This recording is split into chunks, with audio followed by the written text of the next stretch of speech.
There comes a moment in the life of a nation when silence is betrayal, when continued obedience is suicide, and when bowing to the same hands that choke you is no longer diplomacy, it is surrender. My name is Captain Ibrahim Traoré. I do not speak with the polish of career diplomats. I do not wear the cologne of multinational boardrooms. I was not trained in Washington nor groomed in Geneva. I speak from the battlefield where my people bleed and the soil remembers. I speak for a nation that has long been treated like a debtor's prison. And today I speak directly to the International Monetary Fund, not with trembling hands, but with a voice rooted in centuries of African pain and now African awakening. For too long, the IMF has posed as a benevolent doctor prescribing economic treatment to sick nations. But what we've learned, what we've suffered, is that your medicine often kills the patient. Your loans arrive with smiles, but they are poisoned arrows wrapped in contracts. You speak of stabilization, but you deliver strangulation. You speak of reform, but what you really mean is obedience to models built in foreign labs never meant for African soil. But we are not your laboratory. We are not your experiments. We are not pawns in your economic chess game. Burkina Faso and the whole of Africa is waking up. And when we wake, we do not ask for permission to breathe. You see, I come not to beg for cancellation. I come not to plead for relief. I come to tell you what no African leader has dared say loudly enough. We no longer accept economic policies that reduce our people to beggars. While our gold lines the vaults of the West, we no longer dance to the rhythm of conditionalities that gut our public services, cripple our farmers, and force our youth into exile. We no longer accept being told that good governance means handing over our national wealth to foreign firms with smiling consultants. So today we begin a new conversation, not one between debtor and lender, but one between equals. Between nations, between truth and falsehood. And this is not a press release, this is a reckoning, and it begins now. One, the chains of debt, a modern form of slavery. Let us speak plainly without euphemism, without the polite lies of diplomacy. Debt, the kind you offer Africa, is not a tool of development. It is not a bridge to prosperity. It is a shekel. It is modern slavery, dressed in suits and spreadsheets. You call it structural adjustment. We call it structural punishment. You label it financial discipline. We experience it as generational despair. You offer it as partnership. But when one partner profits while the other bleeds, it is not partnership, it is plunder.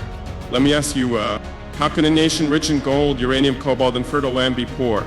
How can a continent that fuels the industries of the world not afford to feed its own children? We are told it is mismanagement, corruption, incompetence. Yes, Africa has its wounds, but many of those wounds were inflicted by the very hands now offering us band-aids soaked in interest.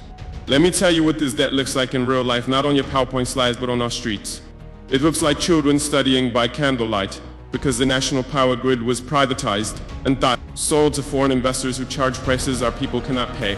It looks like hospitals with broken beds, no antibiotics, and mothers dying in childbirth because your conditions demanded we/public spending to qualify for your help. It looks like millions of African graduates with degrees in hand but no future, job-creating sectors were outsourced, sold off, or collapsed under your imposed liberalization policies. And worst of all, it looks like dignity broken. You see, the repayment plans you create are not economic formulas. They are death sentences. You lend us $500 million and ask for $2 billion in return over decades through interest restructuring fees, currency controls, and privatization clauses that rob us of our national assets. Tell me, what is the moral justification? You say the contracts were signed willingly, but let me ask, is it consent when the patient is bleeding and you are the only one holding medicine with a price tag and a clause? Is it choice when the gun is not pointed at your head but at the starving child behind you? No, Your Excellencies at the IMF, this is not consent. It is economic coercion. This is not development. It is domination. This is not globalization. It is neocolonialism in financial robes. And we, the new generation of African leadership, are no longer blind. We are no longer grateful for crumbs from the tables our labor built. We are done applauding policies that hollow out our economies in the name of efficiency. We will no longer trade our sovereignty for loans that disappear into the hands of consultants, only to return as debt for our grandchildren. Let me be even more clear. Africa does not owe you. You owe Africa. You owe us for the gold taken on the colonial boots. You owe us for the minerals that power your smartphones while our villages remain in darkness. You owe us for the diamonds that dazzled your palaces while we bled in silence. And yet, even in all this, we are not asking for charity. We are asking for justice. True justice begins with the end of exploitative debt structures. Justice means allowing African nations to audit what we owe, where it came from, and who truly benefited. Justice means allowing us the dignity to chart our own financial futures, not as clients but as equals. And if this message feels uncomfortable, then good, because it is time the comfortable were confronted. To the puppet strings, how the IMF undermines African sovereignty. To speak of sovereignty in Africa today is to speak of a dream deferred, a continent of flags and anthems. Yes, but true freedom, that still hangs in question. They say we are independent, but independence without autonomy is illusion. And few institutions have done more to blur that line between self-rule and subjugation than the International Monetary Fund. You do not govern us, yet you draft our budgets. You do not vote in our elections, yet your approval determines whether our economies collapse or breathe.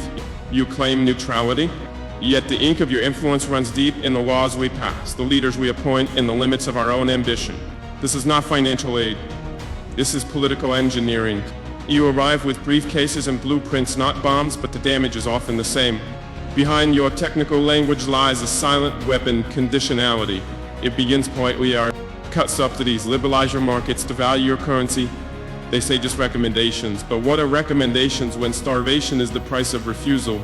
What are suggestions when the next loan, the next breath depends on obedience? Let us not pretend. You have become the architects of our internal affairs. We were told structural adjustment would create efficiency. Instead, it created dependency. We were told austerity would eliminate corruption. Instead, it eliminated hope. We were told the free market would lift us.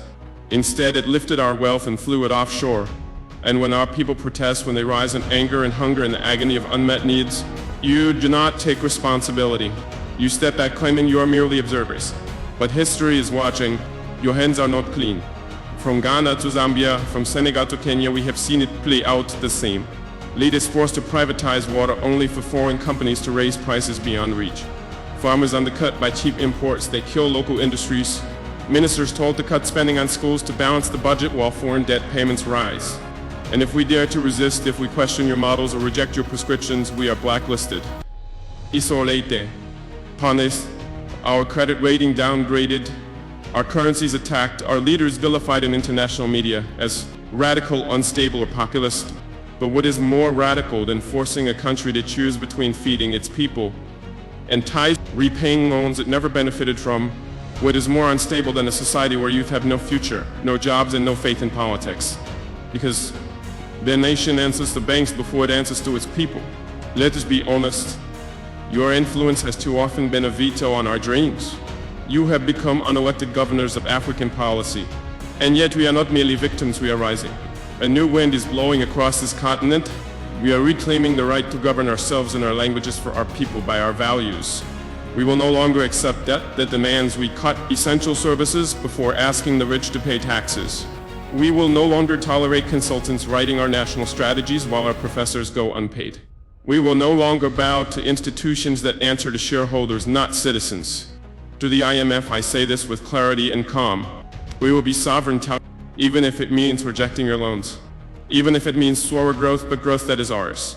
Even if it means pain for now, but freedom in the long run.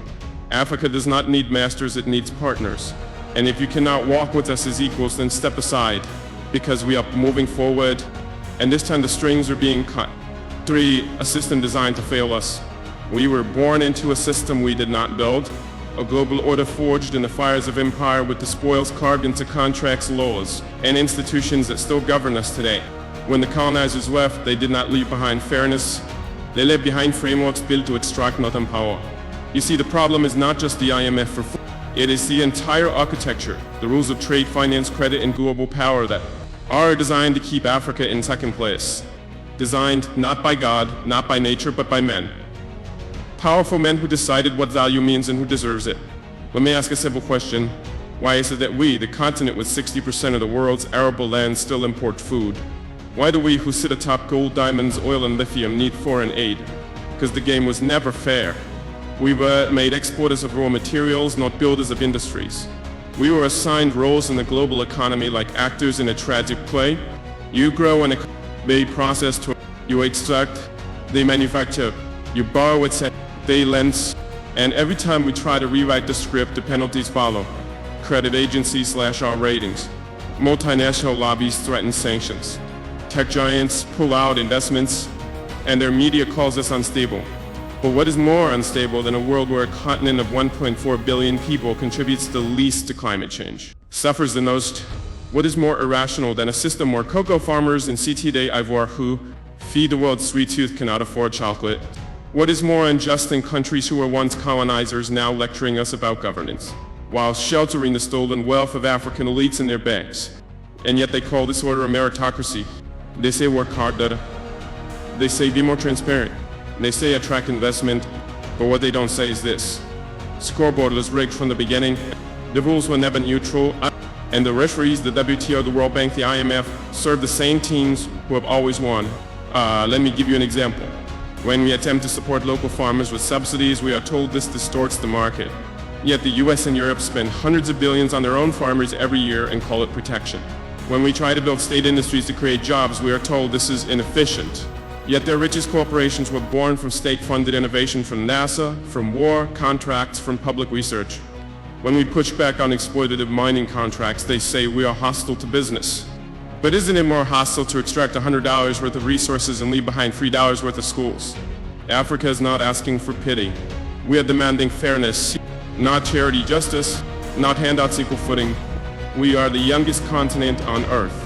And yet the global economy treats us like we have nothing to offer but our labor and our land.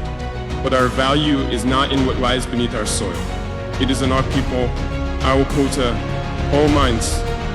They said the system works. We say for whom? It is time we stop playing by rules written without us and start rewriting them in our image. We do not seek to burn bridges, but we will not walk across those that lead only to more chains. So hear this clearly, we are not broken. The system is, and if it will not change willingly, then we, the children of Sankara, Nkrumah, Lumumba, and Biko was ended ourselves. Because we did not come this far just to survive. We came to thrive. And we will no longer wait for permission to do so, or a new past sovereignty through self-reliance. Now that we have named the injustice, let us speak of rebirth. Africa does not need to beg for inclusion. Africa does not need another savior, another lecture, another conditional loan. What we need is a new path, one carved by our own hands, guided by our own vision and rooted in our own values. Self-reliance is not isolation. It is not arrogance. It is the reclamation of dignity of choosing to stand on our own feet even when the ground beneath us trembles. Let me be clear. We are not protecting partnership, but we are redefining its terms. For too long, partnership has meant dependence. It has meant waiting for approvals for grants for loans, while our people starve and our youth flee across the seas. This is not partnership, this is bondage with a friendly smile. So we must build differently. And it starts with 5 principles. 1, feed ourselves first. No nation is truly sovereign if it cannot feed its people. How can we speak of independence when a drought in another land dictates the price of bread in ours? We must invest in agriculture, not as a tool of survival, but as a pillar of power. From seed sovereignty to irrigation, from cooperative farming to agro-processing, Africa must rise from subsistence to abundance. Let every village become a fortress of food security. Let every farmer become a nation builder. To educate, to liberate. The most dangerous weapon colonialism left behind was not the government. It was the syllabus. A curriculum that teaches us about foreign kings but not our own heroes. That praises foreign philosophers but ignores African science, innovation, and wisdom. We must rewrite education to raise children who know their worth, build with purpose, who innovate with pride. Let us teach coding alongside crops. Let our schools be laboratories of freedom. We must educate not just to pass exams, but to shape destiny.